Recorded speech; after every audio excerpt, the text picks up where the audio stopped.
ജെറമ്യായുടെ പുസ്തകം 29-ാം അധ്യായം 11-ാം വാക്യം. കർത്താവ് അരുളിച്ചെയ്യുന്നു, നിങ്ങളെക്കുറിച്ചുള്ള പദ്ധതി എൻ്റെ മനസ്സിലുണ്ട്. നിങ്ങളുടെ നാശത്തിനല്ല, ക്ഷേമത്തിനുള്ള പദ്ധതിയാണത്.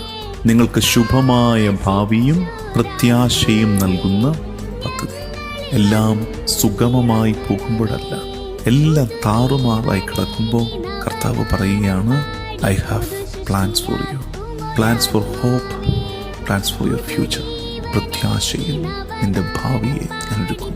നമ്മൾ ഓർക്കേണ്ടത്, നമ്മുടെ പ്രതീക്ഷകൾക്ക് വിപരീതമായി ജീവിതം ചില യാഥാർത്ഥ്യങ്ങൾ വെച്ച് നീട്ടുമ്പോൾ ഉലഞ്ഞു പോകാതിരിക്കണം. ദൈവം പിന്നാമ്പുറത്ത് പ്രവർത്തിക്കുന്നുണ്ട്.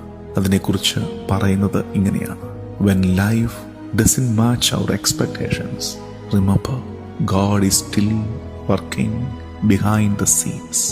ആഗ്രഹിച്ചതിന്, പ്രതീക്ഷിച്ചതിന് നിരക്കാത്ത ഒരു ജീവിതം ജീവിക്കേണ്ടി വരുമ്പോൾ, ഒരു സഹനകാലം നമ്മെ തേടി വരുമ്പോൾ അടുത്തു പോകല്ലേ.